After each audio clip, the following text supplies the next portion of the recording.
டிட்வா புயல் காரணமாக சிதம்பரத்தில் கடந்த 2 நாட்களாக கொட்டி தீர்த்த கனமழை.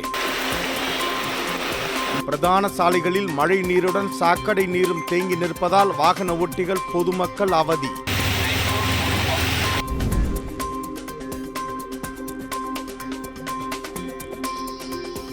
தேனி மாவட்ட மேற்கு தொடர்ச்சி மலைப்பகுதிகளில் பெய்து வரும் கனமழையால் கும்பக்கரை அருவியில் வெள்ளப்பெருக்கு. சுற்றுலா பயணிகள் ஐயப்ப பக்தர்கள் குளிக்க தடை.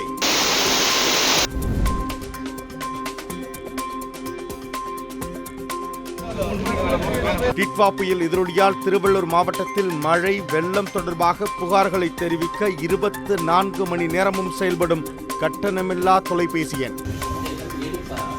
பொதுமக்கள் தங்கள் தேவைகள் குறைகளை தெரிவிக்க 1077 என்ற எண்ணிற்கு தொடர்பு கொள்ளலாம் என மாவட்ட ஆட்சியர் பிரதாப் தகவல்.